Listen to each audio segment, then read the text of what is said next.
Sino ang naiwan sa listahan ng mga pagpatay kay Wendy na hindi namatay? Tanong ni Talia, nang marinig na ang assassin ay Wind Lightning, talagang nabigla siya, ngunit hindi nakakagulat na mapatay niya si Hernang, ina ng Bone Mother, at Ghost Ayman. Nariyan pa ang Red Scorpion na natitira, Madsen.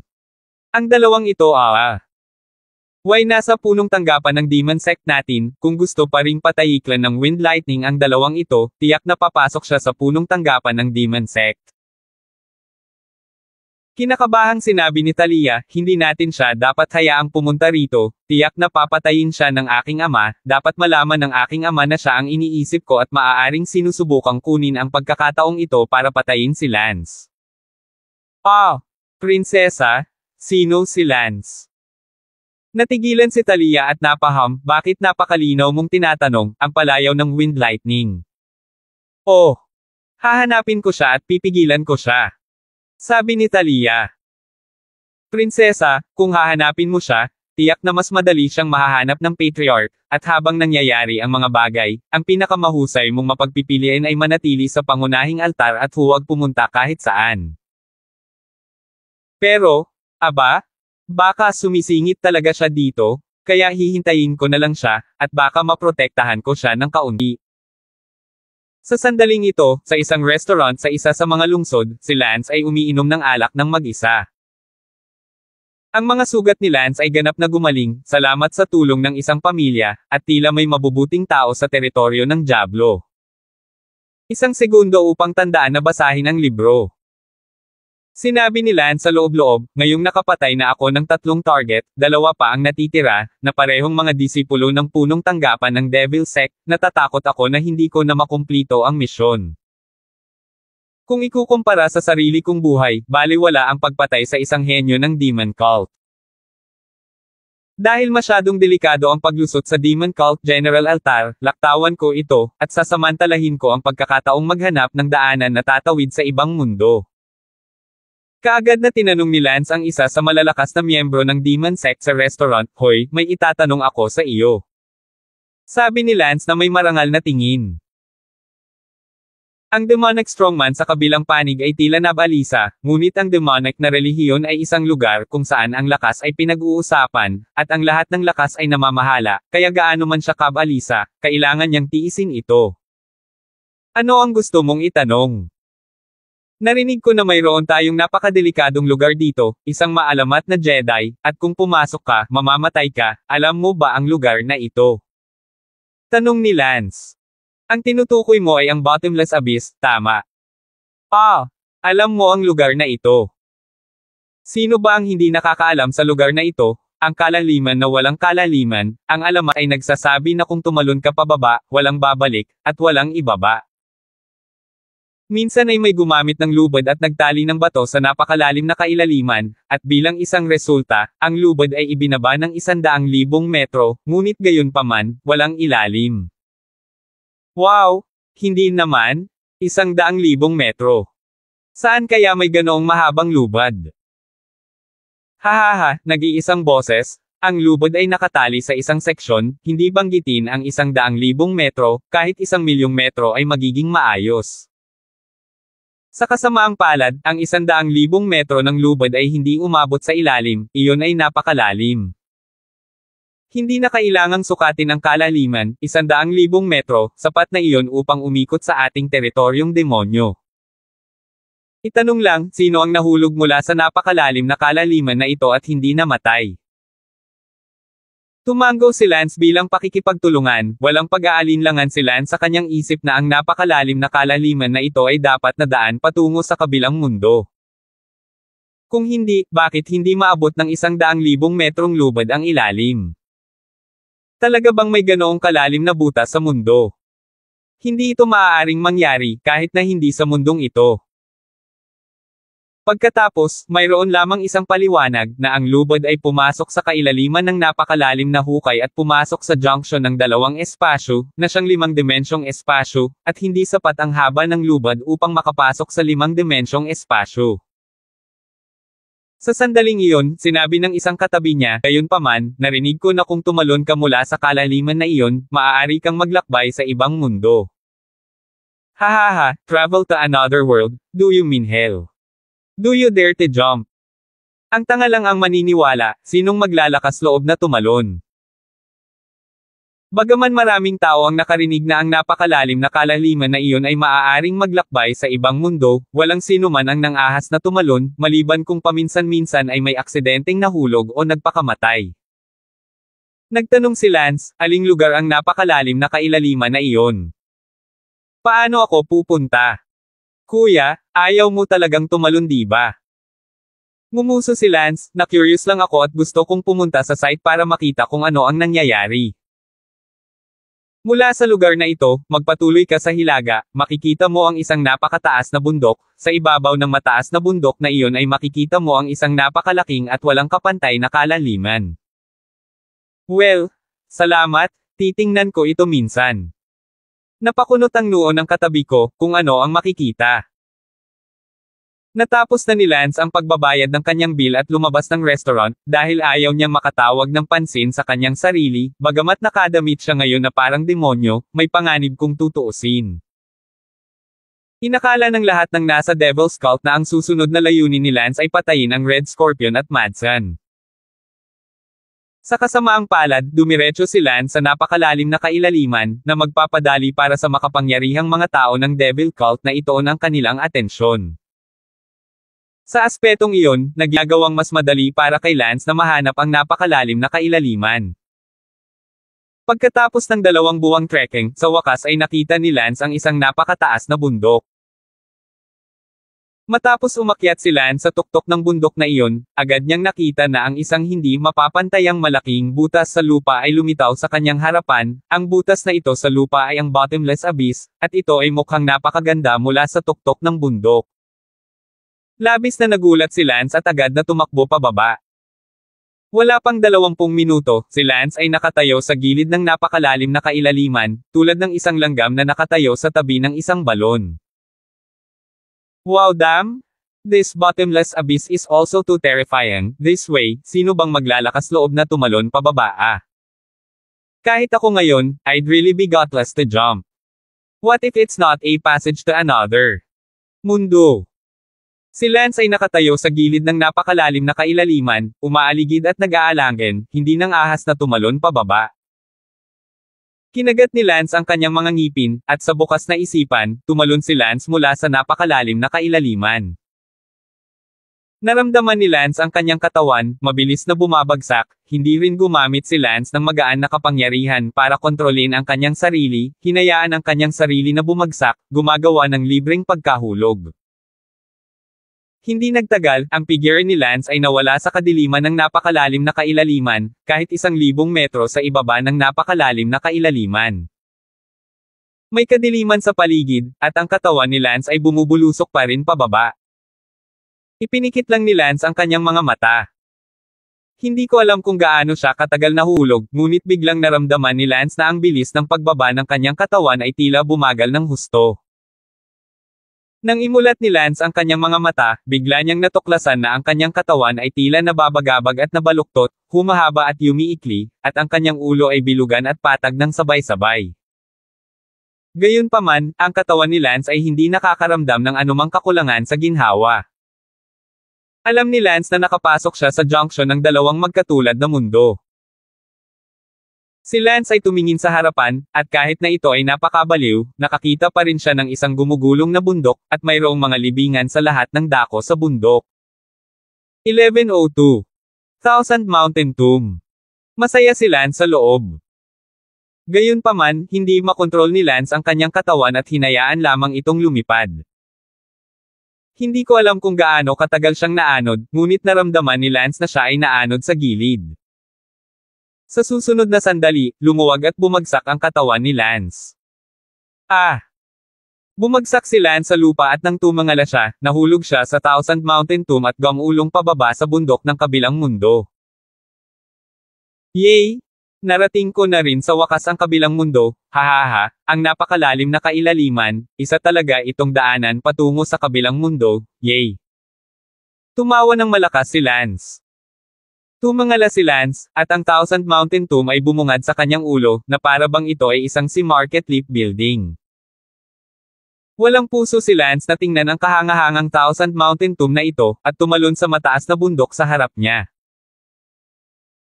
Sa simula, si Lance ay nasa ibaba ng matataas na tuktok ng bundok na ito, sa isang batong kuweba, na nagdidisenyo ng bitag upang si Talia ay nakulong sa pamamagitan ng isang lock ng mekanismo. Ngayon, si Lance ay nagbubuntong hininga sa loob habang siya ay muling bumalik sa punto ng orihinal na pangyayari. Sa sandaling ito, biglang natuklasan ni Lance na ang napakataas na taluktok ng bundok na ito ay halos magkapareho sa kabilang mundo, ang bundok sa tabi ng napakalalim na kailaliman. Pupunta ako. Sa sandaling ito, naramdaman ni Lance na hindi niya matukoy ang pagkakaiba sa pagitan ng tunay at virtua. Lumipad si Lance at hindi nagtagal ay nakarating sa isang malapit na tirahan. Alam ni Lance na ang tirahan na ito ay tinitirhan ng isang peak powerhouse na pinangalan ng Gao Fengshui. Sa simula, ito ay sina Gao Fengshui, Old Lord Riverside, Liu Chen, at Nan Shan-yun, ang apat na tao na nagdisenyo ng bitag upang bitag si Talia sa mekanismo ng lock. Ang tahanan ni Gao Fengshui ay hindi kalayuan sa Thousand Mountains Tomb, at si Gao Fengshui ang may pananagutan sa pag-akit kay Talia sa bitag. Sa ngayon, nakaupo si Gao Fengshui sa isang upuan sa kanyang tahanan, nakapikit at nagpapahinga sa kanyang isipan. Halos isang taon na ang nakalipas mula noong orihinal na kalamidad kung saan minasacre ni Talia ang mundo. Ngayon, mapayapa ang mundo nang wala ang mangkukulam. Sa sandaling ito, isang boses ang biglang tumunog mula sa likuran ni Gao Fengshui, Gao Fengshui. Ah! Nagulat si Gao Fengshui, siya ay isang malakas na tao sa tuktok ng mundong ito, talagang mayroong isang tao na maaaring tumayo sa kanyang likuran nang hindi siya iniistorbo. Sino? Agad na tumalikod si Gao Fengshui at tinignan, isa itong lalaking nakasuot ng sinaunang costume, napakagwapo ng kanyang hitsura, bagay na bagay ang kanyang sinaunang kasuotan, nagbigay siya ng hitsura na orihinal, hindi lang para sa ang kapakanan ng pagpapanggap, at ang kanyang buhok ay mahaba. Gayunpaman, sa mas malapitang pagtingin ni Gao Fengshui, itong sinaunang costume na lalaki na biglang lumitaw, ay kahawig ng isang tao, si Lance. Ikaw si Lance. Gulat na tanong ni Gao Fengshui, ngunit, hindi siya naniniwala na ito ay si Lance, kahit na ang hitsura ay halos magkapareho, ngunit, palaging may pakiramdam na ang nakaraang Lance, hindi so handsome, I guess 1/5 of the handsome didn't even reach.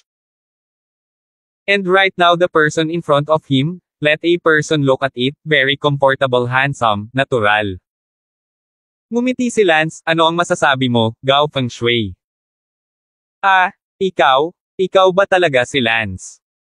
Nagulat si Gao Fengshui at tumingin sa likod ni Lance. Ano ang tinitignan mo?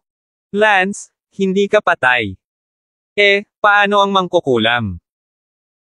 Takot na tanong ni Gao Fengshui, kung buhay pa rin ang mangkukulam, iyon na ang katapusan, walang sino man sa mundong ito ang makakagawa nito. Harapin mo pa. Ngumuso si Lance, huwag kang mag-alala, wala nang mangkukulam sa mundong ito. Mabuti iyan, Kuya Lance, maupo ka. Umupo si Lance. Tumingin si Gao Fengshui kay Lance at hindi makapaniwalang nagtanong, Lance, kamusta ka pa? At ano? Huwag kang lulunok kung may sasabihin ka. At, sobrang gwapo. Gwapo. Iba ba ako sa dati? Kumunat ang noo ni Lance. Kuya Lance, hindi ako magsisinungaling, the moment na bigla kang sumulpot ngayon lang, sobrang gwapo mo na kahit ako ay tinamaan ng puso ko.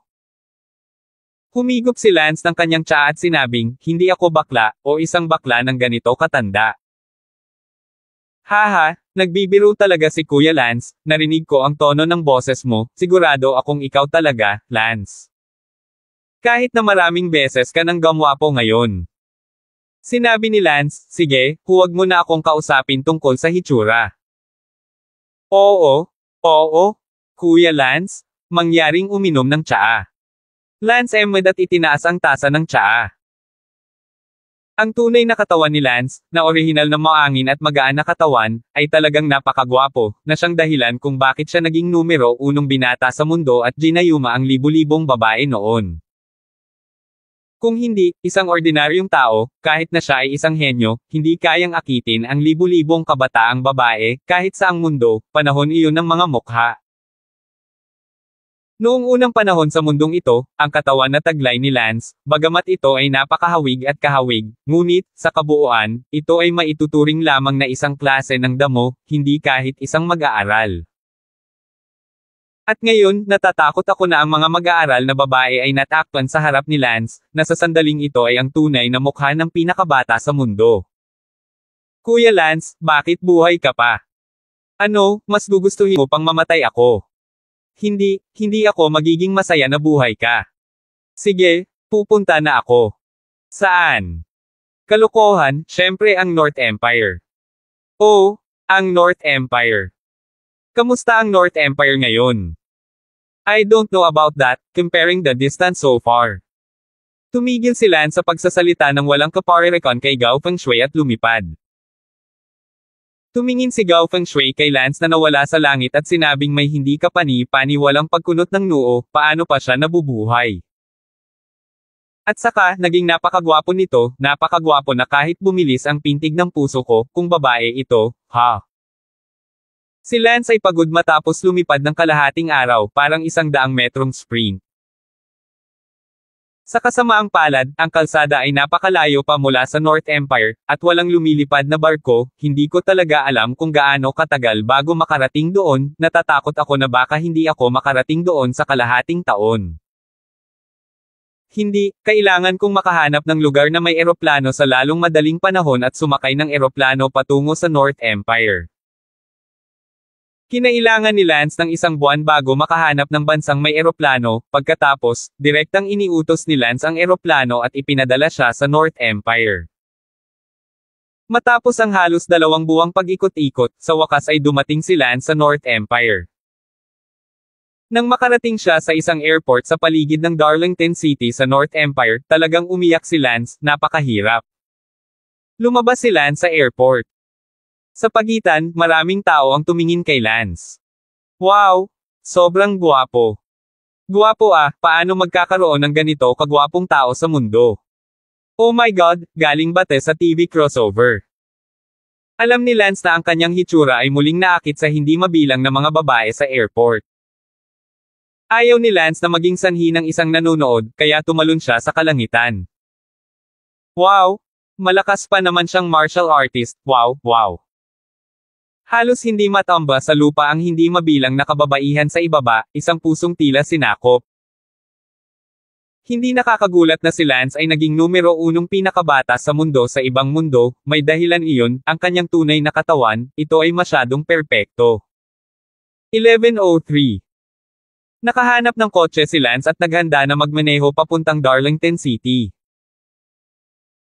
Si Lance ay isang kompletong sinaunang, sa sandaling ito, ngunit ang imahe ng pagmamaneho ng kotse ay masyadong kakaiba, at ang punto ay, ang mga kasanayan sa pagmamaneho ni Lance ay hindi masama. Kaya lang, pinaandar ni Lance ang kotse sa pasukan ng Darlington City, ipinarada ang kotse sa pasukan ng Darlington City, at lumipad papunta sa palasyo. Hindi ko alam kung sinong emperador ang nasa palasyo ng Darlington City ngayon. Si Lance ay nakatayo sa pasukan ng bulwagan ng palasyo. Sino? Agad na lumipad palabas ang isang tao. Si Lord Yan iyon. Ikaw? Lance. Mahinang tanong ni Lord Yan. Ngumiti si Lance, hindi mo ako kilala. Ikaw ba talaga yan? Sus, imposible yon. Hahaha, Lord Yan? Long time no see? Emperor ka na naman. Ngumiti si Lance. Ikaw talaga, God. Umiiyak na sabi ni Lord Yan. Sinabi ni Lance, sige, bakit ka umiiyak? Nasaan si Sarah? At paano naman sina Yan Yu at Long Tianqin? Pinunasan ni Lord Yan ang kanyang mga luha at sinabing, hintayin mo ako dito, may kukunin ako. Sige. Agad na lumipad si Lord Yan. Si Lance ay nakaupo sa malaking bulwagan, ang dakilang bulwagan na ito, si Lance ay pamilyar dito, siya ay naging emperador dito sa loob ng ilang taon bago. Sa pagkakataong ito, ang unang ginawa ni Lance ay ang maayos na paglilibing sa mga kasintahan niya, pati na rin ang ilan sa kanyang mga kapatid. Pagkatapos, pag-isipan kung manirahan pa ba dito o hindi, ibang mundo, kung saan ang mga matuwid na demonyo ay laging nag-aaway, hindi isang magandang tirahan. Hindi nagtagal, may pumasok na grupo ng mga tao. Natigilan si Lance, dahil, nakita ni Lance, Sally, Elsa, Leslie, Bella, Brenda, Ben, Benny, Xavier, maliban kay tiyan nyo, lahat sila ay nakatayong buo sa harap niya. Anong nangyayari dito? Nawala ng masabi si Lance. Gayun din, ang ibang grupo ng mga tao, na kasalukuyang nakatingin kay Lance, ay hindi kapani-paniwala. Dahil, itong si Lance na nasa harapan nila, bagamat siya ay kahawig ng Lance na naalala nila, malinaw na wala siya sa parehong antas ng gwapo, sadyang hindi kapani-paniwalang gwapo, at buo pa rin siya sa kanyang sinaunang costume, at ang mahabang buhok na iyon ay totoo. Tumingin si Lance kay Lord Yan at nagsabi, Lord Yan, paano ito bumalik sa Diyos? Ngumiti si Lord Yan, Kuya Lance, dapat kang maging masaya. Mas masaya ako ngayon, nakapikit lang ako, ito. Hahaha Kuya Lance, mali tayo noong una, akala rin natin patay na sila, pero ang hindi nabubulok ng katawan nila, dapat may dahilan. Ngunit ang dahilan kung bakit hindi nabubulok ang kanilang mga katawan ay dahil sa espadang iyon ni Talia, may hindi maipaliwanag na radiation na dulot nito, hindi ba? For what reason? We don't know. But anyway, after a few months, nabuhay silang lahat, and their body changed so much that their talent is actually not much weaker than Mo. I go? No way. Hindi makapaniwalang tumingin si Lance sa grupo nila. Lahat sila ay nakatingin din kay Lance. Tumingin si Lance kina Elsa, Bella, Leslie, at Sally at ngumiti, ano? Bakit hindi ka pumunta dito at hayaan mo akong yakapin ka? Pero umiling sila. Ano ang ibig mong sabihin?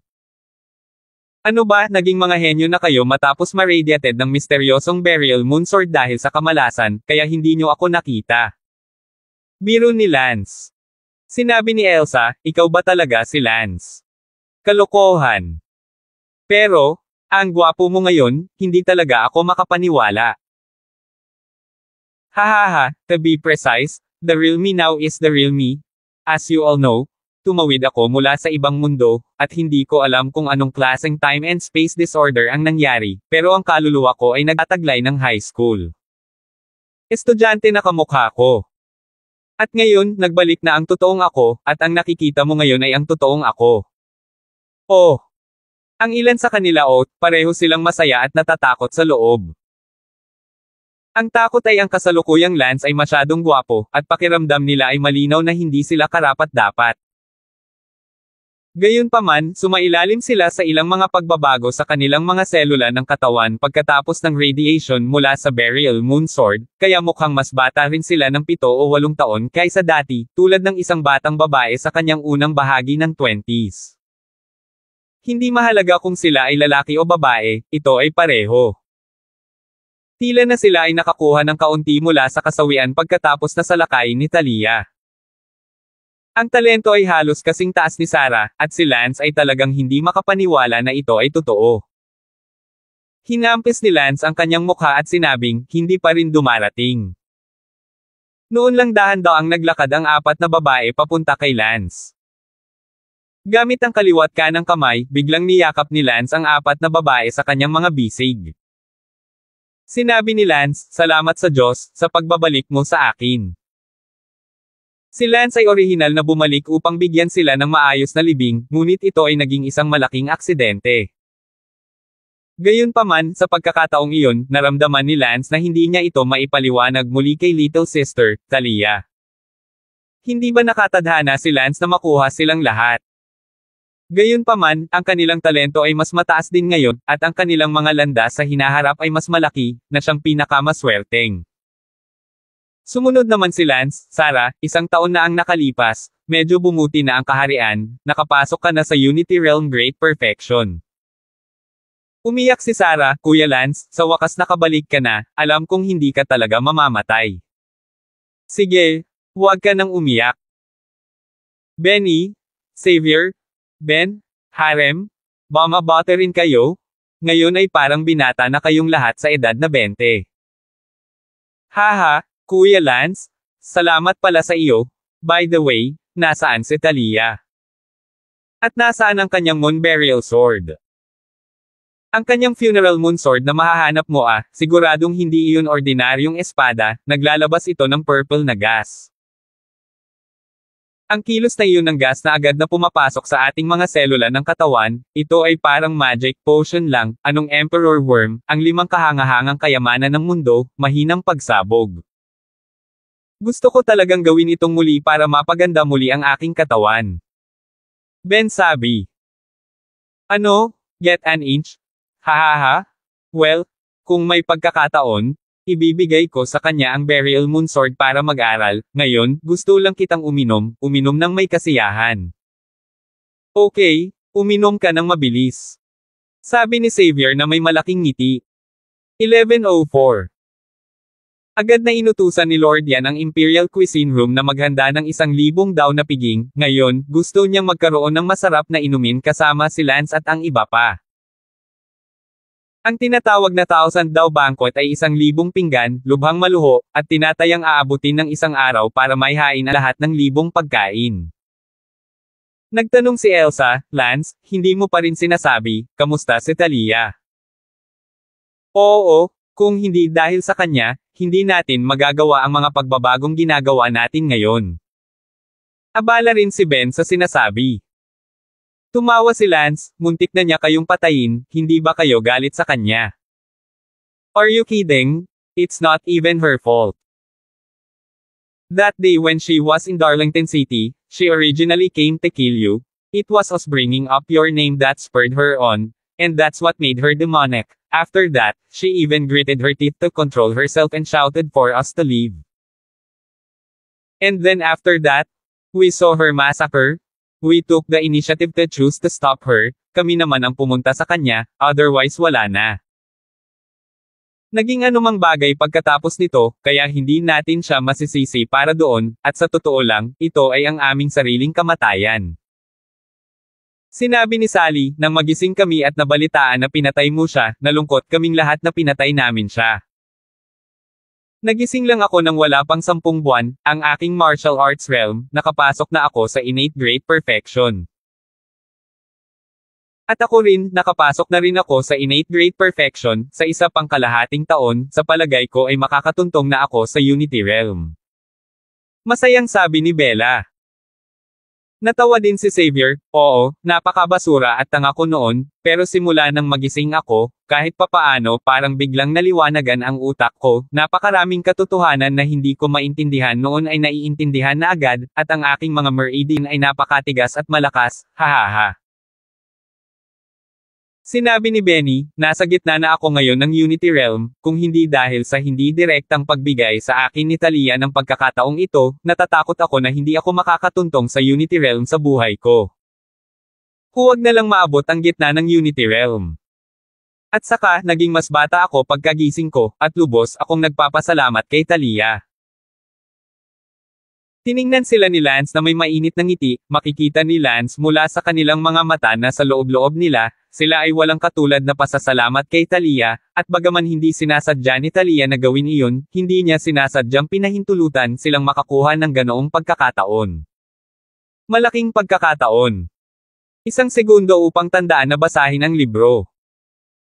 Noong nakaraan, tumayo si Lance kasama sina Sally, Elsa, Bella, at Leslie, tulad ng magkapatid, ngunit ngayon, lahat sila ay 7 o 8 taong mas bata, mukhang 20 taong gulang na batang babae, si Lance ay nakatayo sa harap nila, ganap na kaparehong edad.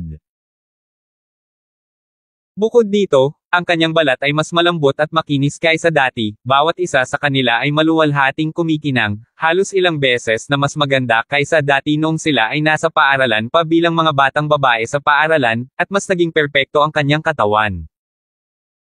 Hindi man lang alam ni Lance kung paanong ang Burial Moon Sword na iyon ay napakamahiwagang.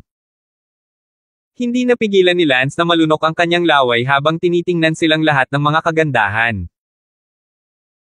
Maihahambing na sila ngayon sa nakababatang kapatid na bae ni Lance, at kung pupunta sila sa ibang mundo, natatakot ako na ang bawat isa sa kanila ay nasa antas ng numero 1 kagandahan sa Jiangho. Hehe. Pagmamalaki ni Lance sa loob, kung alam ng mga lalaki sa kabilang mundo na napakaraming girlfriend niya sa level ng number 1 beauty sa Jiangho, hindi nila malalaman kung gaano sila magseselos. Sinabi ni Harem, Kuya Lance, huwag mo lang tingnan ang iyong babae na naglalaway ah. Haha. Tumawa ng malakas si Lance at sinabing, Bueno, tungkol kay Talia, siya ay katulad ko, bumalik sa orihinal na mundo. Mundo ngayon. Only, I haven't seen her, but I'm certain that she's back in her original world. As for me, bumalik din ako sa orihinal kong sekta, ang Divine Dragon Sect. I didn't have the chance to orihinal na pumunta rito, ngunit nagkataon lang na ako ang pumalit sa misyon ng pagpaslang ng Righteous Alliance. Kuya Lance, maaari mo bang ilarawan sa amin kung ano ang hitsura ng mundo mo? Sa ibang mundo, ikaw pa rin ba ang pinakamalakas? Tumawa si Lance, Sarah, huwag kang magbiro, sa mundong ito, tiyak na masasabi kong numero 1 ako, ngunit sa kabilang mundo, hindi ko pa naabot ang gitnang antas ng isang sekta. Upang maabot ang gitnang antas ng isang sekta, dapat ay mayroon kang lakas ng asawa ng aking Panginoon. Anong klaseng lakas meron ang master teacher mo? Ang aking master ay kasalukuyang nasa huling bahagi ng Zhangxi Realm, isang temple master ng Divine Dragon Sect, at kabilang sa upper middle level of power sa Divine Dragon Sect, gayon din sa buong mundo. Ano ang tungkol sa iyo? Sa dibisyon, ano ang ranggo nito? Tanong ni Ben. Ngumiti si Lance, isa pa rin akong disipulo ngayon. Tanging kapag nakatuntong na ako sa mga unang yugto ng kaharian ng Sect Master ay maaari na akong maging isang master, level na tao, na nangangahulugan na maaari akong tumanggap ng mga disipulo. At kapag tumanggap ako ng mga disipulo, kikilalanin sila ng aking master bilang kabilang sa Divine Dragon Sect. Katulad noon, noong opisyal na tinanggap ako ng aking master bilang isang disipulo, ang aking master ay kakapasok lang sa Clan Master Realm. Sa madaling salita, sa ang ating Divine Dragon Sect, ang unang yugto ng Patriarch Realm ay nagtataglay ng mga kwalifikasyon upang tanggapin ang mga disipulo sa gitnang yugto ng Patriarch Realm ay kabilang sa gitnang kapangyarihan ng sekta, at sa kasalukuyan ay marami sa aking mga tiyuhin ang nasa antas na ito. Ang Patriarch Realm, ang isa ay maaaring maging isang Temple Master, Headmaster, at Door Master, at ang aking Master ay ang 13 Temple Masters. Ang matagumpay na pagkumpleto ng Patriarch Realm, walang maraming tao ang makakaabot sa antas na ito, tanging mga henyo lamang ng aking mga tao. Maaabot ito ng henerasyon ng lolo. Iilan lamang ang malalakas na lalaki ng henerasyon ng Master Teacher, iilan lang sa kanila ang nakarating sa pagkumpleto ng Master Teacher Realm, hindi na sila nagtatanong tungkol sa mga walang kwentang bagay ng sekta, sila ay naging na-promote sa Master Teacher. At ang mga nasa level ng Grandmaster level, mas bihira pa, isa lang siguro ang Divine Dragon Sect natin. Well, wala akong sasabihing mas specific, pero in short, ang Ancestor Realm ay mas mahirap kaysa sa Unity Realm na umahan ng isang hakbang. Ang oras na ginugugol sa paglilinang ay halos palaging sinusukat sa 10 o 20 taon. Oh! Pagkatapos ng paliwanag ni Lance, ang lahat ay nagkaroon ng paunang pag-unawa sa mga sekta ng ibang mundo, at ang mga antas ng pinakamalakas na tao sa mundo. Sa araw na iyon, si Lance at ang kanyang mga kasosyo ay uminom buong araw at kumain ng 1,000 pinggan. Siyempre, ang 1,000 pinggan ay isang casual na lasa, ngunit sila ay kumain din hanggang sa kamatayan. Ang ganitong marangyang buhay ay hindi posible sa ibang mundo, kaya naman hindi umangkop si Lance sa buhay sa kabilang mundo. Nalasing din si Lance, at bagamat maaari niyang gamitin ang kanyang panloob na puwersa para ilabas ang alak, hindi ito ginawa ni Lance dahil ang paggawa nito ay matatalo ang layunin ng pag-inom. Bumagsak si Lance sa kama, sumigaw na hindi pa siya lasing at gusto pang uminom. Si Bella at Sally, silang dalawa, ay hinintay na makatulog si Lance, nagkusko sa katawan ni Lance at iba pa. Nang sumunod na araw ay nagising si Lance. Phew! Huminga ng malalim si Lance para alisin ang natitirang alak sa kanyang katawan. Lance, gising ka na. Pumasok si Bella sa kwarto. Nagdala si Bella ng palanggana, at mga gamit sa banyo. 11:05. Lance, maghilamos muna tayo. Manam, mabuti. Pagkatapos maghugas ni Lance, sinabi ni Bella, napakahaba ng buhok mo, gusto mo bang eyebrush ko ito para sa iyo? Ah! Natigilan si Lance, mahaba na ang buhok niya ngayon. Tumawa si Lance, nakakaabala talaga ang mahabang buhok tuwing umaga kailangan kong gumising at magsuklay ng parang pusa sa kalahating araw. Tumigil si Bella upang takpan ang kanyang bibig at palihim na tumawa. Anong pinagtatawanan mo? Lance, pero feeling ko, ang ganda-ganda mo sa mahabang buhok, kung pumutol ka talaga para maging flat ang ulo, kakaiba, feeling ko lagi, bagay ang katawan mo ngayon sa mahabang buhok, at yung sinaunang costume, kung hindi. Mukhang kakaiba.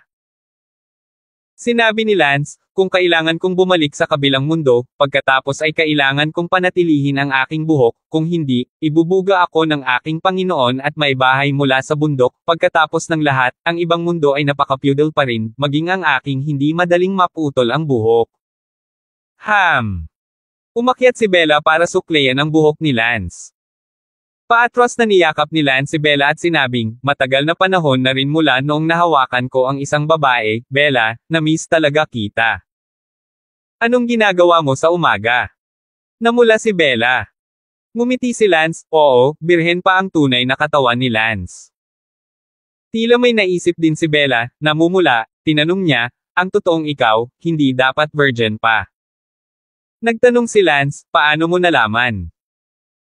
Kahapon lasing ka, pinatulog ka namin ni Sally, kami yung nag-scrub sa katawan mo, nakita mo yun parang. Nahihiya si Lance. Humajejek si Bella. Sabay-sabay na itinulak ni Lance si Bella pababa. Tumigil ka, kung sakaling may pumasok, umaga na. Pagpupumiglas ni Bella. Tanong ni Lance, makakabala ka kung babaguhin ko ang katawan ko. Medyo, lalo na noong kinuskos ko ang katawan mo kahapon, ngunit may hindi katulad, sabi ni Bella. Sinabi ni Lance, aling bahagi ang naiiba? Nako, huwag mo nang itanong. Namula si Bella. Hoy, ano sa tingin mo, mas maganda ba noon, o mas maganda na ngayon? Pervert ka. Sabihin mo. Tumitig si Bella at nahihiyang sinabi, talagang ngayon, halatang mas malakas ka na ngayon, mukha kang napakalalaki. May isa pang bagay na hindi nang ahas na sabihin ni Bella, bagay na pareho nila ni Sally. Inamin ni Sally, at ito ay tungkol sa isang tiyak na sukat ng aspeto ng kanyang katawan na malinaw na isang antas na mas malaki kaysa dati. Sa sandaling iyon, nagmula sa labas ang mga yabag, at binitawan ni Lance si Bella. Si Sarah ang pumasok. Kuya Lance, hindi ka pa rin bumangon. Sarah, nandito ka pala. Oo, kalahating araw na akong nag-practice ng martial arts, gusto ko sanang sumama para samahan ka. Sige, hintayin mo muna ako. Alam ni Sarah na si Lance ay nagpapainit kay Bella at ngumiti, hindi na kailangan, magpatuloy kayo. Tumango si Lance, wala kaming ginagawa. Inilabas ni Sarah ang kanyang dila, tingnan mo na lang ang namumula na mukha ni Sister Bella, haha, alis na ako, isasara ko ang pinto para sa inyo. Si Sarah ay tumakbo palabas ng silid at isinara din ang pinto, si Bella ay nahihiyang humajejek kay Lance. Nakita ni Lance ang hitsura ni Bella, sobrang nakakaakit, hindi maiwasang mahalin, at bigla itong sinunggaban. Ang unang bagay na kailangan mong gawin ay tingnan ito. Inisip ni Sarah ang sarili, nag-iisa pa rin, ang taong gusto niya, hindi niya makakasama, at nakikita lang siyang masaya sa piling ng ibang babae.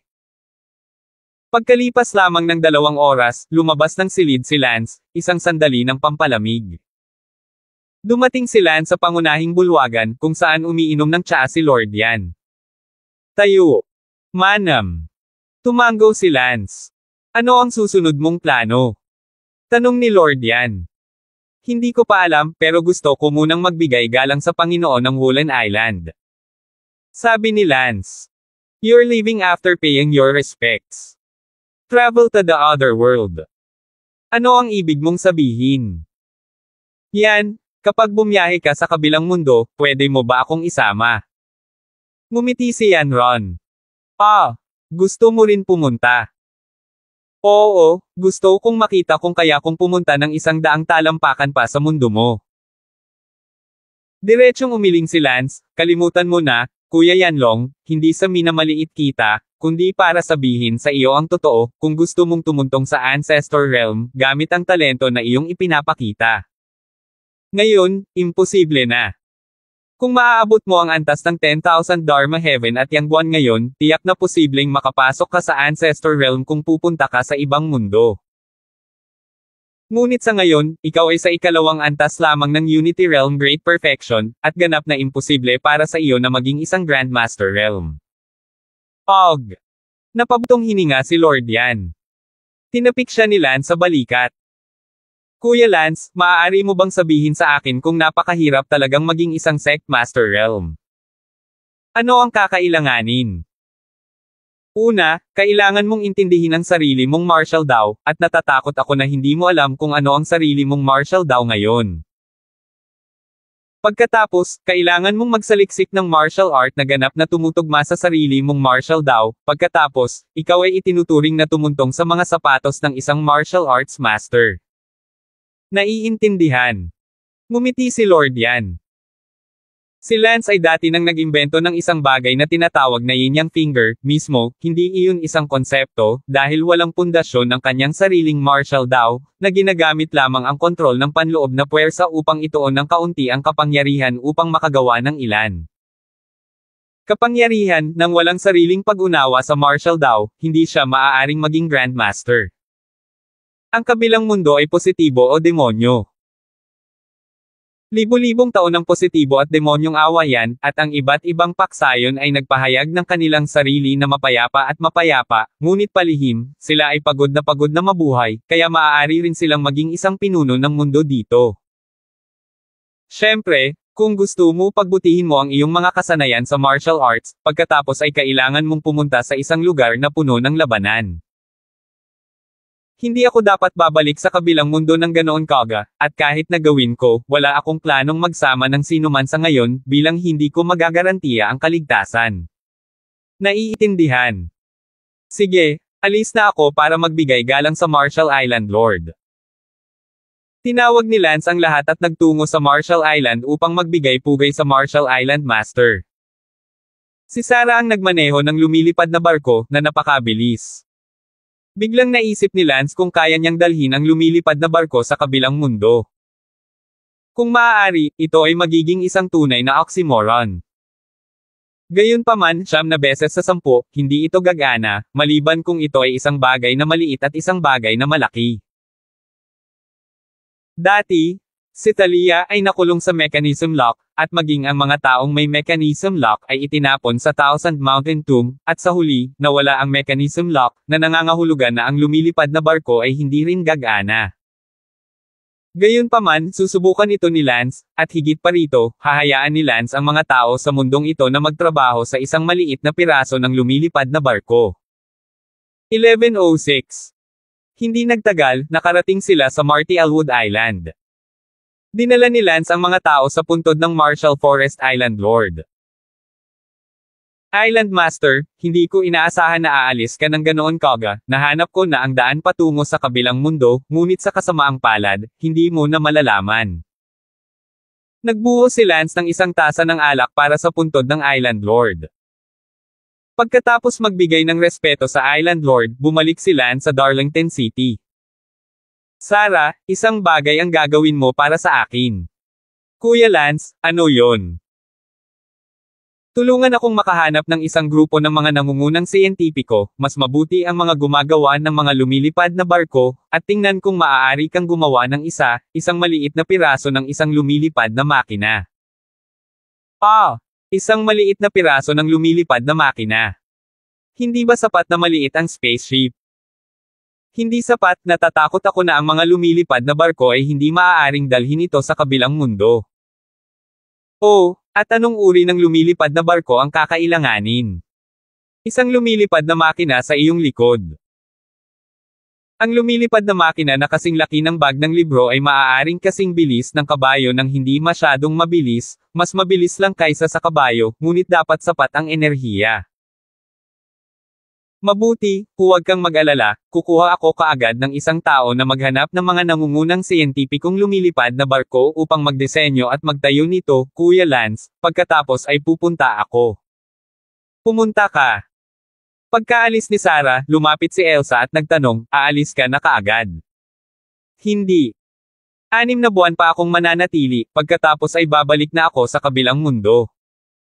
Then sasama din kami sayo. Umiling si Lance, patuloy kang mananatili sa mundong ito. Bakit? Ayaw mo ba sa amin?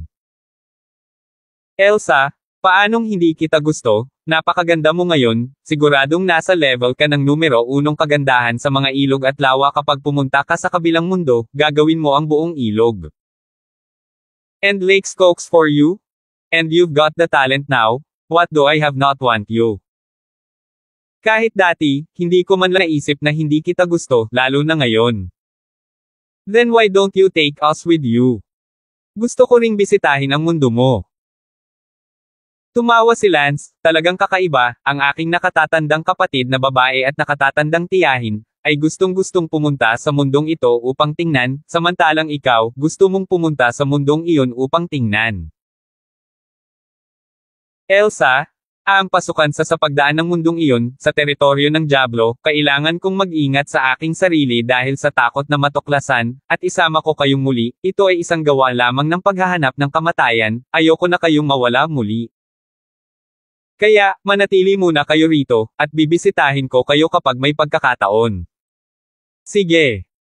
Well, behave? Kung ang relasyon ay pangmatagalan, paano ito sa umaga at gabi? Ngayon sa iyong mga talento, napaka-posible para sa inyo na tumuntong sa kaharian ng ninuno, at magkakaroon tayo ng mahabang panahon upang mabuhay. Sa hinaharap. Kapag nasa ibang mundo ako at sapat na ang kakayahan ko para protektahan ka, natural na susunduan kita. Ma'am. Niyakap ni Lance si Elsa at marahan siyang hinalikan sa labi. 34 na taong gulang na si Elsa, kung dati, ay mukhang mas matanda kaysa kay Lance, ngunit ngayon, parang 20 taong gulang na siya, mas bata at mas maganda kaysa noong nakilala siya ni Lance sa lungsod ng London, noong siya ay bata pa. Isang police captain, at may hindi maipaliwanag na alindog na nagparamdam kay Lance na parang mas gusto niya siya kaysa dati.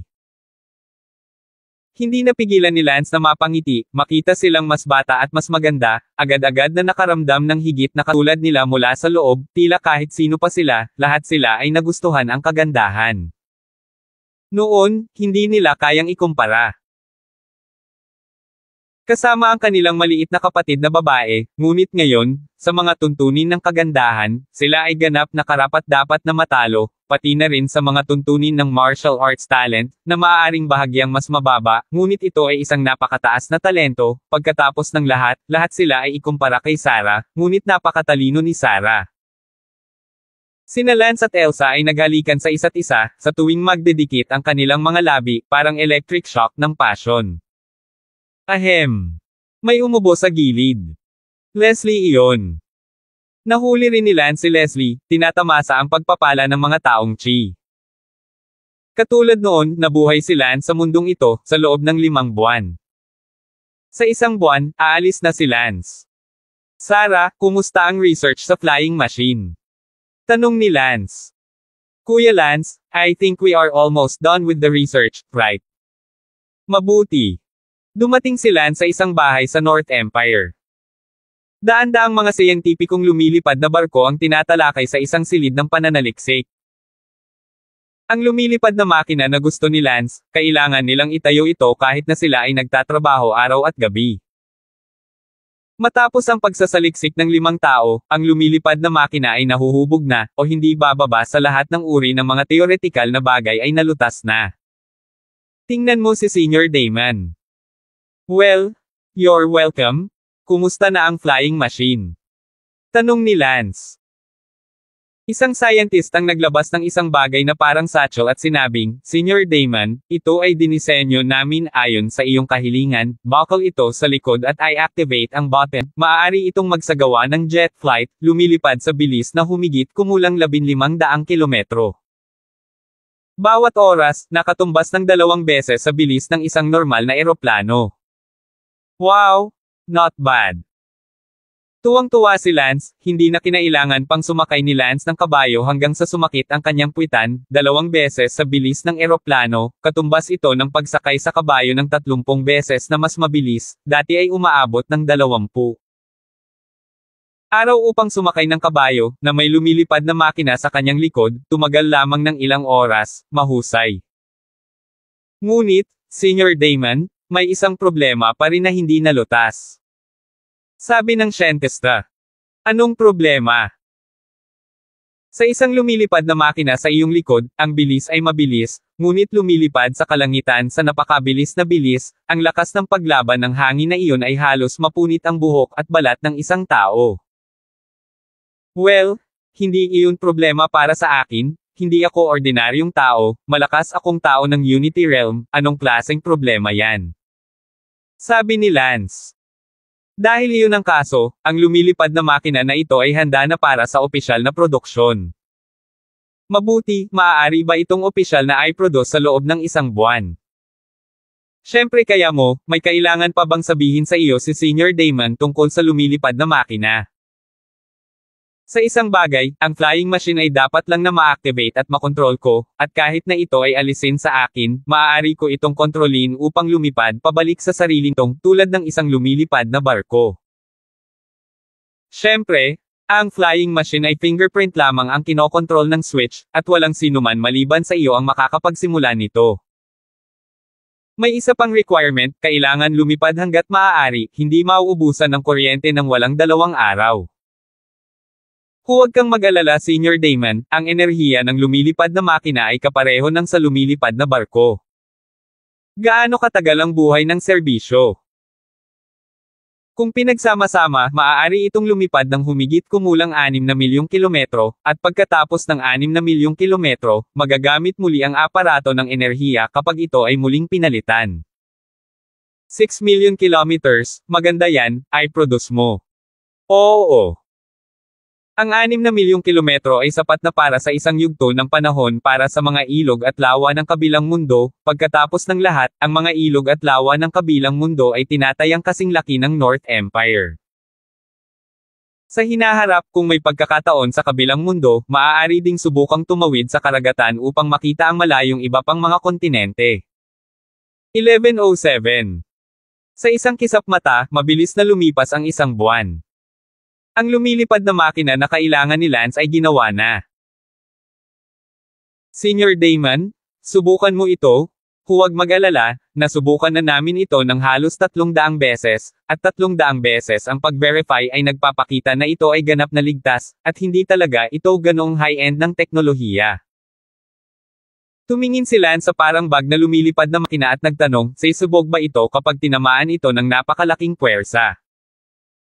Huwag kang mag-alala dyan, hindi ito sasabog, ngunit ito ay masisira, tulad ng isang lumilipad na barko. Mabuti. Agad na ipinatong ni Tang Zixen ang lumilipad na barko sa kanyang balikat at ikinabit ito ng mahigpit sa kanyang baywang, kaya hindi na niya kailangang mag-alala na matanggal ang kanyang balikat. Sabi ng scientist, ang lugar na ito ay fingerprint activated, maaari mo ring i-voice activate ito, at maaari mo ring isuot ang mga transparent na salamin, ang mga lente ng salamin ay espesyal at maaaring magpakita ng impormasyon tulad ng bilis, ruta, natitirang enerhiya at iba pa. Okay, susubukan kong lumipad pabalik sa Lookout City. I activate. Swoosh! Sa sumunod na segundo, naramdaman ni Lance ang matinding pagtulak mula sa kanyang likod, na agad na nagtulak kay Lance mula sa lupa, direkta sa hangin. Ang 1 segundo upang tandaan na basahin ang libro. Umikot ang mga ulap sa gilid ni Lance. Aalis na ako. Bulalas ni Lance, itinulak siya sa langit sa isang kisap mata. Mabilis na inayos ni Lance ang kanyang sarili at lumipad patungo sa direksyon ng Darlington City. Swoosh swoosh. Mabilis na umihip ang hangin mula sa tenga ni Lance, napakabilis ng pakiramdam ni Lance na hindi niya maimulat ang kanyang mga mata. Gayunpaman, mabilis na inayos ni Lance ang estado ng kanyang katawan upang umangkop sa ganitong bilis. Wala pang 2 oras, lumipad si Lance pabalik sa Darlington City at dumaong sa Darlington City. Oo, ang galing. Halata sa sarili ang pananabik ni Lance, kung maibabalik ito sa ibang mundo, kahit na tumakbo siya sa Demon Lord, hindi na matatakot si Lance, makapasok lang si Lance sa Demon Head Temple. Si Lance ay nasa sabik sa pag-iisip pa lamang tungkol dito, tila ang mataas na teknolohiya ay kapakipakinabang pa rin sa isang atresadong lugar. Si Lance ay may bitbit na lumilipad na makina sa kanyang likod, nakatumbas ng kanyang kagaanan at umabot sa antas ng paglipad. Makina, gaano ito kakilakilabot? Lance, handa na ba ang lumilipad na makina? Tanong ni Infamous. Oo, tapos na, at oras na para bumalik ako sa kabilang mundo. Kailan ka aalis? 6 months na simula nung tumira ako dito, kung hindi ako babalik, baka isipin ng lahat ng nasa division ko na patay na ako, kaya minabuti kong umalis na agad. Tinawag ni Lance ang lahat at sinabing, mga kaibigan, babalik muna ako sa kabilang mundo, mag-ensayo kayo ng martial arts dito, kapag naabot ninyo ang Unity Realm Great Perfection sa hinaharap, babalik ako para kunin kayo. Sa mundong iyon. Good. Don't worry about going, ingatan mo sarili mo. Syempre, iyon, Sarah, nagpapalipad ka ng lumilipad na barko para dalhin ako sa Thousand Mountain Tomb. Manam. Si Lance, na sinamahan ni Sarah, ay dumating sa Thousand Mountain Tomb sa loob ng mga 7 o 8 araw. Ang North Empire ay napakalayo mula sa Thousand Mountain Tomb, at tumagal ng 7 o 8 araw para sa isang lumilipad na barko upang pumunta ng ganito kabilis. Si Lance ay nakatayo sa mataas na bundok sa harap ng Thousand Mountains Tomb, ang kanyang likod ay inilagay sa lumilipad na barko at handa na siyang umahan sa Thousand Mountains Tomb. Kuya Lance, posible bang dalhin doon ang lumilipad na makina? Subukan ng lahat kung ano ito, at kung hindi ito gagana, wala tayong magagawa. Kung ganoon wala kang panganib. Don't worry. It won't. Mo, aalis na ako? Kailangan mong alagaan silang lahat, yung mga yon. Well, gagawin ko.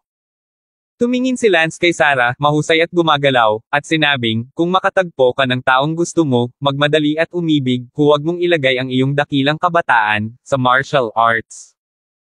Ngumiti ng mapait si Sarah, hindi ako mahilig umibig. O sige, hindi na kita kakausapin, aalis na ako. Sinimulan ni Lance ang lumilipad na makina at sumabog sa Thousand Mountains Tomb. Tiningnan ni Sarah ang katawan ni Lance at nawala sa isang iglap, lumitaw sa nagbabadyang Thousand Mountains Tomb si Market Leap Building. Matapos makapasok si Lance sa Thousand Mountains Tomb, ang lumilipad na makina ay tila nawala ng lakas at hinahayaan lamang na maanod ang kanyang katawan. Sinamantala ni Lance ang pagkakataon na tingnan ang libingan sa Thousand Mountains Tomb, at bagaman hindi niya ito masyadong makita, mahina pa rin niyang nakita kung ano ang Tomb of the Morning Light Emperor, Tomb of the Western Sovereign, Tomb of the Nine Taoist Demons.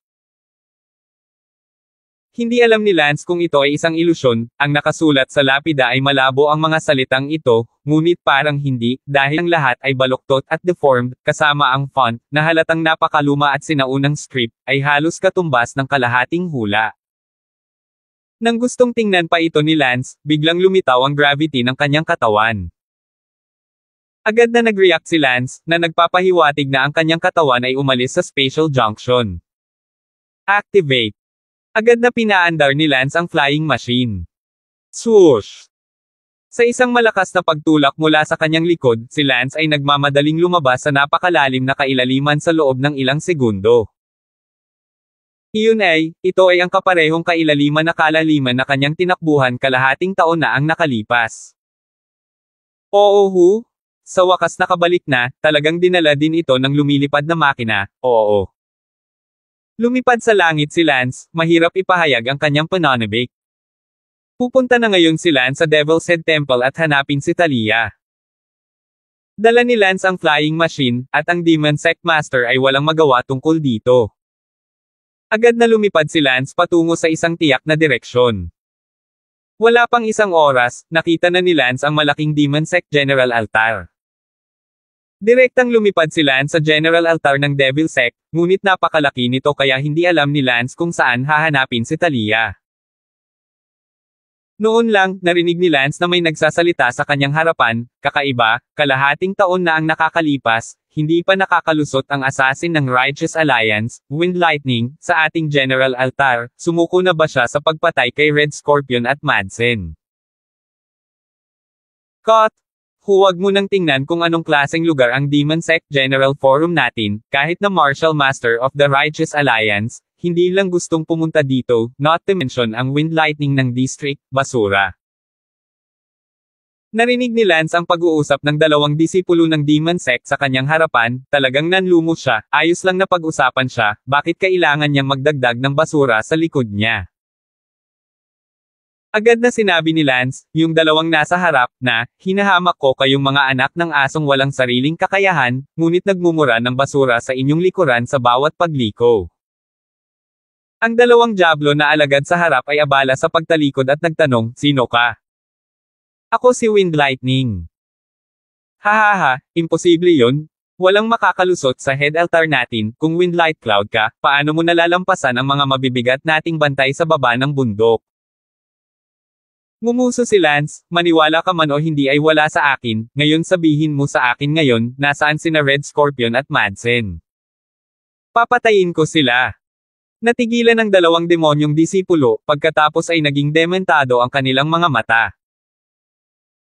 Nagamit na ni Lance ang enchantment technique sa kanila, hindi nag-abala si Lance na makipaglokohan sa dalawang disipulong basura.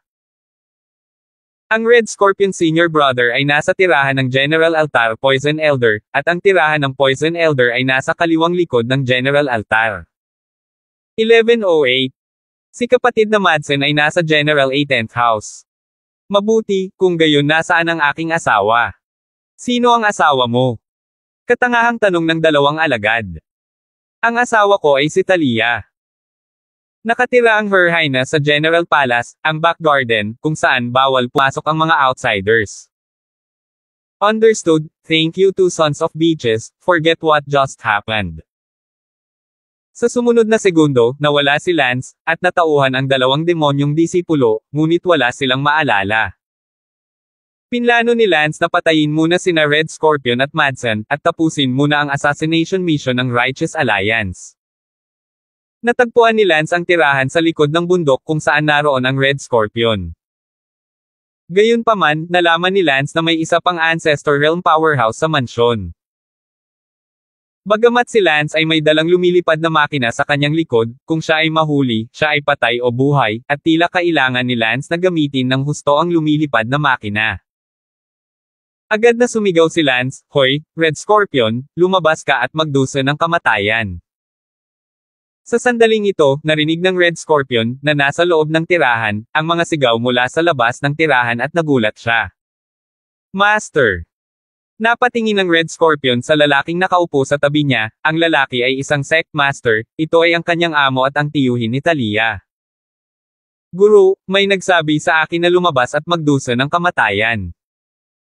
Sabi ni Red Scorpion habang nakatingin sa kanyang amo. Bamantong hininga ang makamandag na elder na iyon, lumabas ka at tingnan kung sino ang humihila ng kalokohan na iyon. Karaniwan, walang sino man ang naniniwala na ito ay talagang hangin at magagaan na ulap.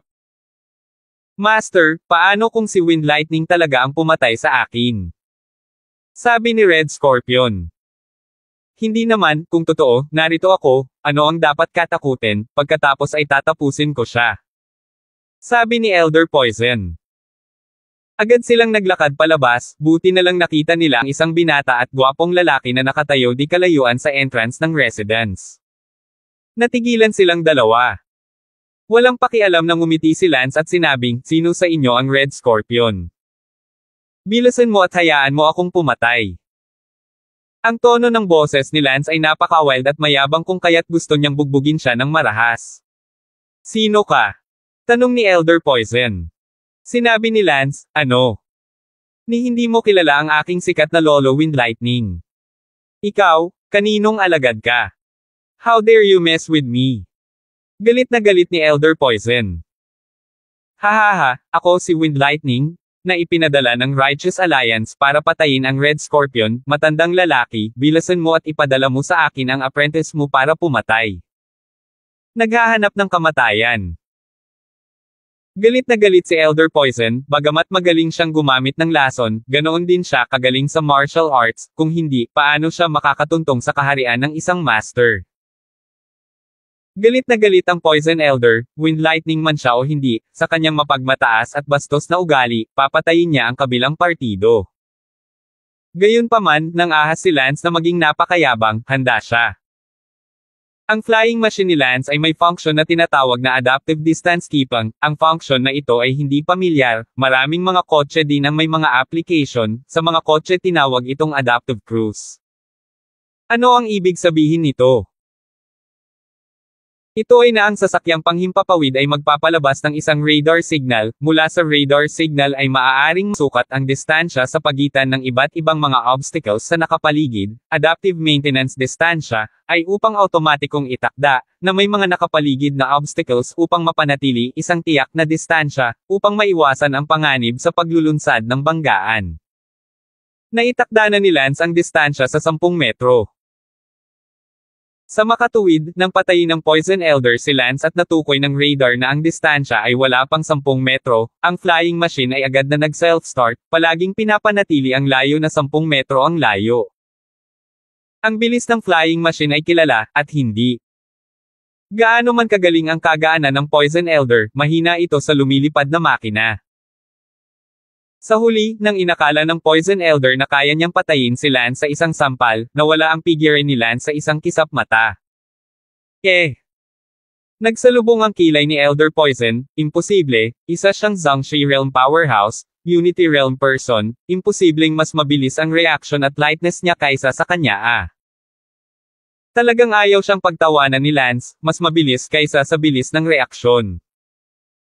Paumanhin, ngunit ang oras ng reaksyon ng isang lumilipad na makina ay nasa antas ng computer. In terms of light speed. Iyon ay hindi gaanong nakakahiya, ang flying machine ay gumamit ng energy device ng isang lumilipad na barko, at sa sandaling ito ay nagsimula, ang bilis nito ay umabot sa 1,500 kilometro bawat oras. Hahaha. Umalangaw-ngaw sa hangin ang tawa ni Lance. Nang tumangala si Elder Poison, si Lance ay nakatayo sa gitna ng hangin.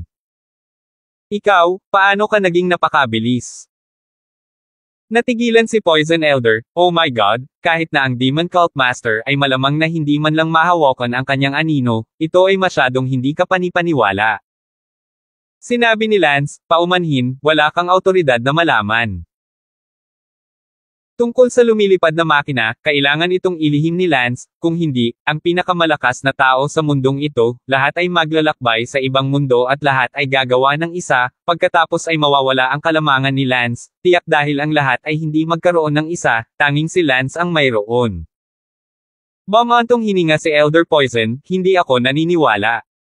Pagkatapos sabihin iyon, muling pinandilatan ni Elder Poison ang kanyang katawan at sumugod kay Lance. Ang mga tainga ni Lance ay nakarinig lamang ng isang tunog ng beep, na parang ang sistema ng sasakyang panghimpapawid ay nagpapahiwatig na ang isang balakid ay papalapit sa range 10. Swoosh! Nawala si Lance sa isang kisap mata, ang Poison Elder ay hindi pa nagre-react sa pagkawala ni Lance hanggang kalahating segundo mamaya nang napagtanto niyang wala ng Lance sa kanyang target na direksyon. Natigilan ang panga ng Poison Elder. Hahaha, hahaha. Tawa ng tawa si Lance. Imposible ito, ano ang nangyayari?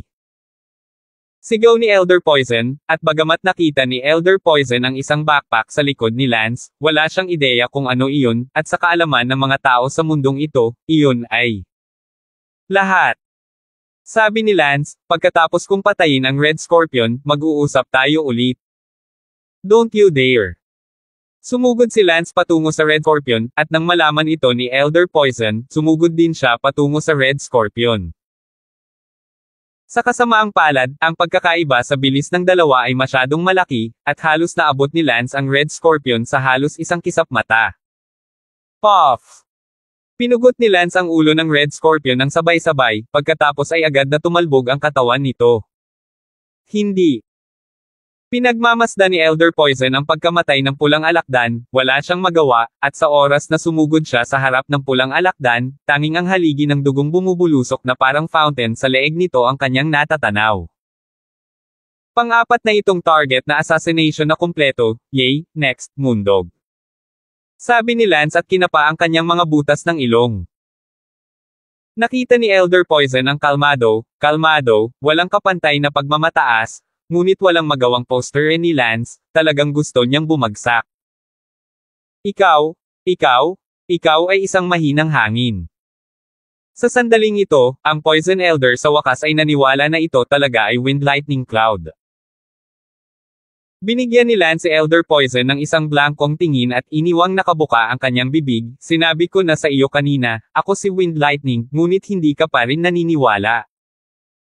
Sige, mag-usap tayo sa ibang araw, hahanapin ko si Moming. Daw. Ikaw. Nakita ni Elder Poison ang tono ni Lance, talagang gusto niya itong patayin, ngunit hindi niya magawa ang mga pangunahing kaalaman upang mapalapit sa kanya, napakasakit. 11:09. Si Lance ay huminga at lumipad, ang bilis ay napakabilis. Lance Cool ay hindi gusto, adaptive upang mapanatili ang distansya, kung ano ang isang magandang configuration talagang salamat sa mga siyentipiko ng ibang mundo, teknolohiya, sa kabilang mundo sa pagitan ng malakas, walang kalamangan, ngunit sa mundong ito, iyon ay parang divine weapon talaga Dumating si Lance sa ika-18 mansyon kung saan naroon si Madsen nang hindi nagtagal. Ang ika-18 tirahan ay napakalaki din, at mayroong maraming mga disipulo at malalakas na tao, naramdaman kaagad ni Lance na mayroong hindi bababa sa 4 o 5 mga kaharian ng Zhangxi sa loob ng ika-18 tirahan, na kumalat sa buong lugar. Dirdiretsong pumasok si Lance, nakabukas ang pinto na wala man lang gatekeeper, dahil ang mga tao lang ng Diablo ang maaaring narito. Pagkapasok, si Lance ay bumangga kaagad sa isang disipulo, nagtanong si Lance, nasaan si Madsen? Diyan? Sino ka? Nandito ako para patayin ang kanyang Wind Lightning. Diretsyong sabi ni Lance. Natigilan ang alagad doon, ano ang sitwasyon? Lumipad si Lance sa bubong at sumigaw, Mowgli. Sa sandaling iyon, isang lalaki sa hindi kalayuan ang sumagot, sino ang tumatawag sa akin? Agad na nilock ni Lance ang taong iyon bilang si Madsen. Ngunit sa sandaling iyon, may sumigaw mula sa himpapawid sa di kalayuan, tigilan mo siya, isa siyang mamamatay tao, pigilan mo siya. Ang sigaw ng katawan na ito ay nagpaalerto sa mga powerhouse ng Zhangxi Realm mula sa buong ika-18 bahay, at 4 o 5 powerhouse ng Zhangxi Realm ang sumugod. Palabas ng bubong na may hiyawan. Sa sandaling ito, agad na sumugod si Lance patungo kay Madsen. Kahit anong mangyari, katayin muna natin si Madsen. Nag-react kaagad si Madsen at gustong tumakbo. Sa kasamaang palad, saan siya makakatakbo mula sa lumilipad na makina, halos sa isang kisap mata, bago pa man makahakbang ang kanyang mga paa, hinawakan na ni Lance ang kanyang leeg at itinaas siya sa kalangitan. Hayaan mo siya. Sa sandaling ito, may ilang dagindong mula sa ilang mga kapangyarihan ng Zhangxi Realm. Si Lance ay nakatayo sa gitna ng hangin kasama si Madsen na binanggit, at napapalibutan na siya ng ilang ancestor realms. Gayunpaman, si Lance ay hindi nakaramdam ng takot, ang kanyang adaptasyon na panatilihin ang kanyang distansya ay hindi natatakot sa karamihan ng kabilang panig. Master, Uncle, iligtas mo ako. Sigaw ni Lance mula sa Madsen na hawak niya. Ang Madsen na ito, na tinatayang nasa 18 taong gulang o 19 na taong gulang, ay talagang may talento, na nakamit na ang likas na pagiging perpekto. Sa palagay ko ay nasa antas na ito si Lance sa simula, talagang gustong kunin ni Lance ang kanyang talento at ilabas ito sa kanyang mga kapatid. Sinabi ko sa iyo na bitawan mo siya. Sa hindi kalayuan, ang isang Zhangxi Realm na lalaki ay umungal, ay dapat na ang Panginoon ni Madsen, sa parehong oras, ang natitirang bahagi ng Zhangxi Realm ay lahat ay nakalock ang kanilang mga aura ng pagpatay kay Lance. Tumawa si Lance, excuse me, inutusan ako ng Righteousness Alliance na pumunta at patayin ang 5 henyo ng Devil Sect, ito na ang huli, pagkatapos na patayin ang aking misyon ay matatapos na. Sa tingin mo ba makakatakas ka sa akin ngayon? Naiinis na sabi ng isang ancestor realm sa gilid niya. Sa ilalim ng normal na mga kalagayan, tiyak na magkakaroon ng sentensya ng kamatayan si Lance, hindi pa banggitin ang napakaraming kaharian ng Zhangxi, sapat na ang isa para patayin si Lance ng walang libing. Ngunit sa kasamaang palad, pinahintulutan ng flying machine si Lance na magkaroon ng walang limitasyong mga posibilidad. Sabi ni Lance, oo. Subukan natin. Sa sandaling ito, 4 o 5 Clansmen Realms ang sabay na umatake sa Lance, at isa sa Clansmen Realms ay biglang naghagis ng mahabang sibat sa kanyang kamay, ibinato ito kay Lance, ang bilis ng sibat ay napakabilis. Gayunpaman, ang kay Lance. Ang lumilipad na makina ay mas mabilis, sa sandaling ang sibat ay lumalapit sa hanay ng 10 metro, ang malaking propulsyon ng lumilipad na makina ay nagtulak kay Lance sa kalangitan. Ang mga pag-atake ng 4 o 5 Zhangxi Realm powerhouses ay natural na nawala ang kanilang mga target. Sa kalangitan, tumawa ng malakas si Lance at pinisil ang kanyang palad, na pinatay kaagad si Madsen. Ang 4 o 5 Zhangxi Realm powerhouses sa ibaba ay tumangala sa takot, naisip nila na sapat na para durugan si Lance sa latak, ngunit bilang isang resulta, biglang nawala si Lance, at nang marinig nila ang tawa ay napagtanto nila na siya ay lumipad sa langit sa itaas. Lahat sila ay natigilan, anong uri ng martial art ito? Upang makagalaw ng napakabilis. Ang pinakamahalagang bagay ay hindi lamang ang bilis ng paggalaw, kundi pati na rin ang bilis ng reaksyon, at higit sa lahat, imposible lang para kay Lance na makagalaw ng malaya sa ilan ng presyon ng 4 o 5 powerhouse ng Ancestor Realm.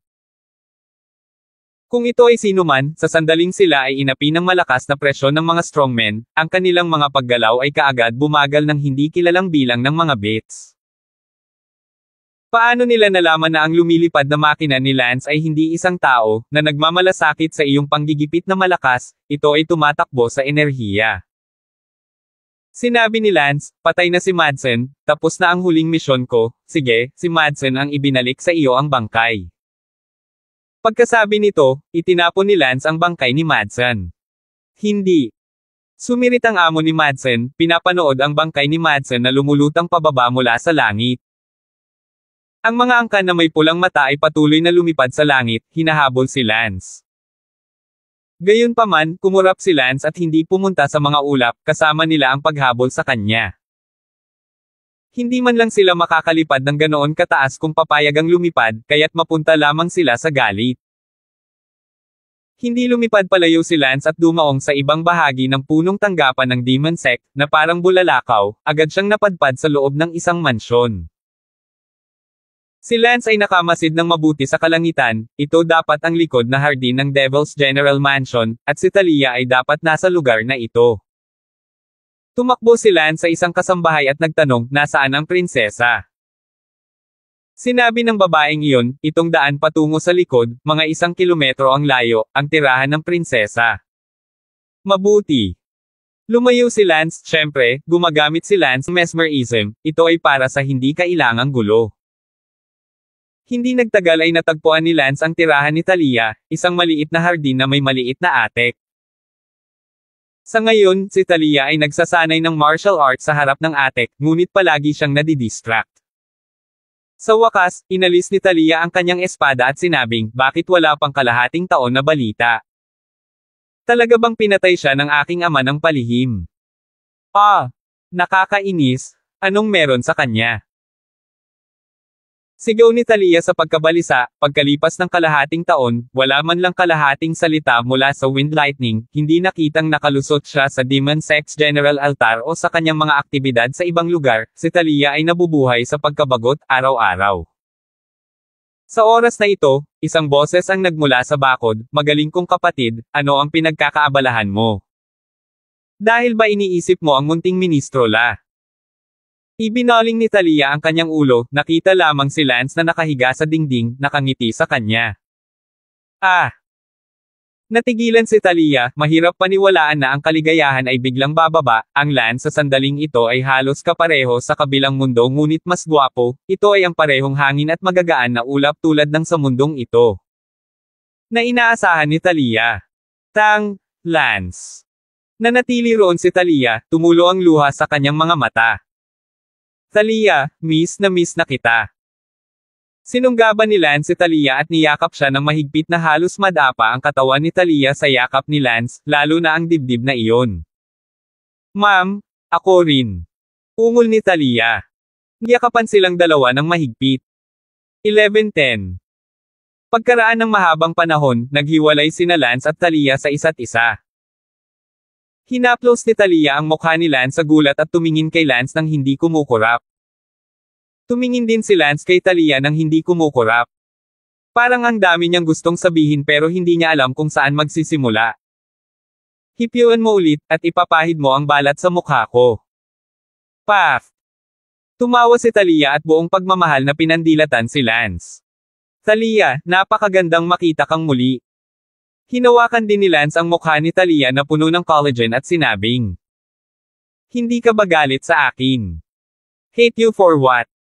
Nasa kabila ako, pinapatay ang napakaraming kaibigan mo, at mga babae.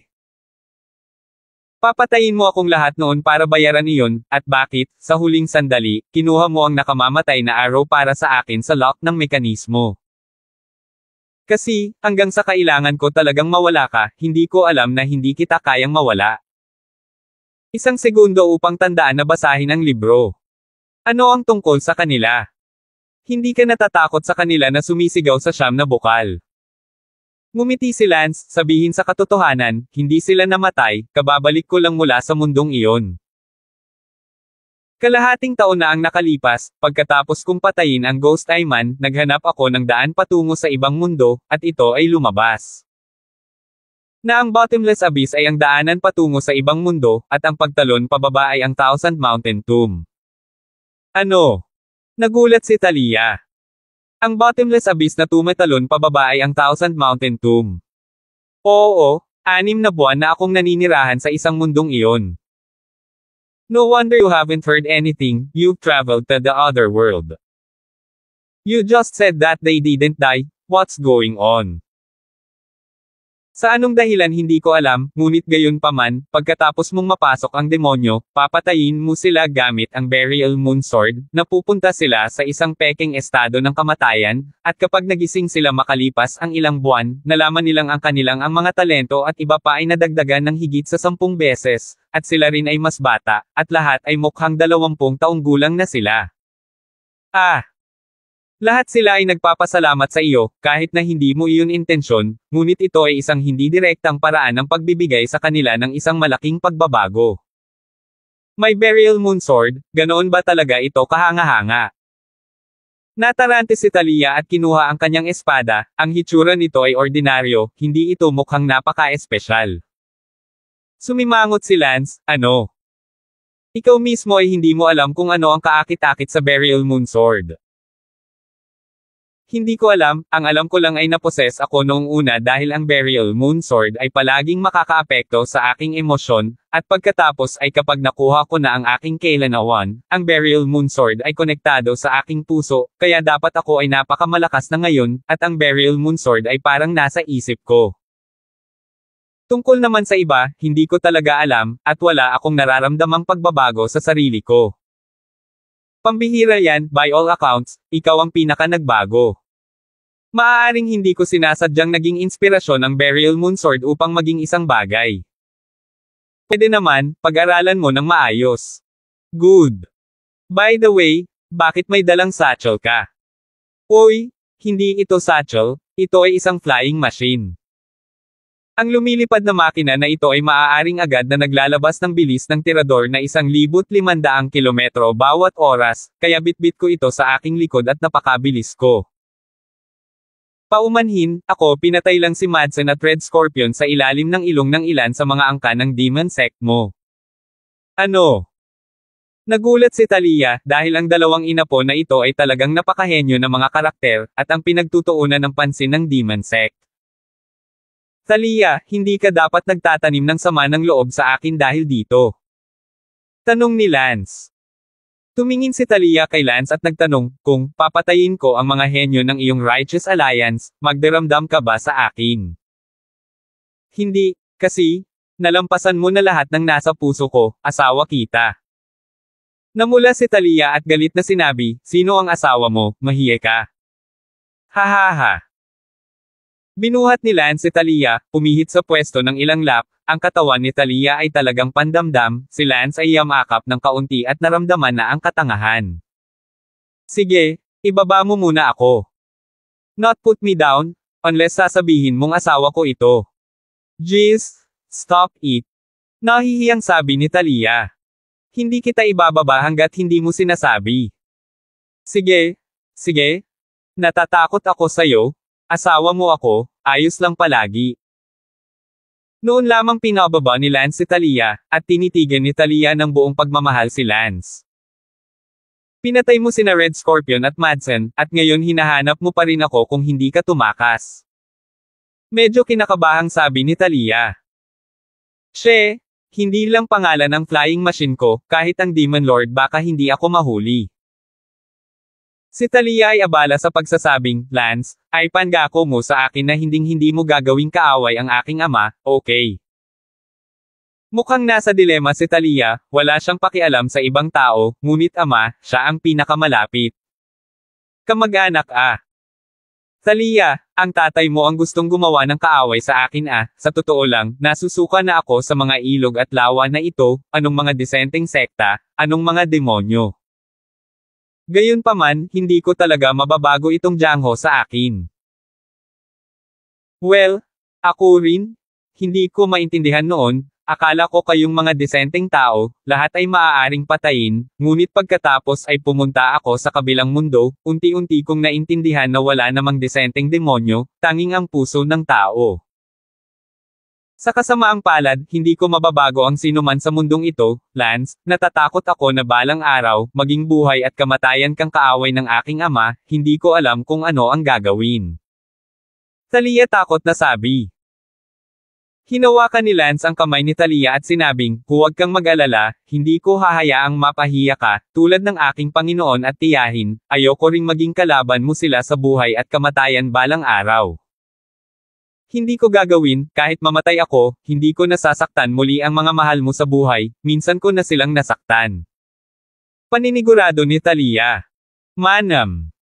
Tumingin si Lance kay Talia ng may pasasalamat.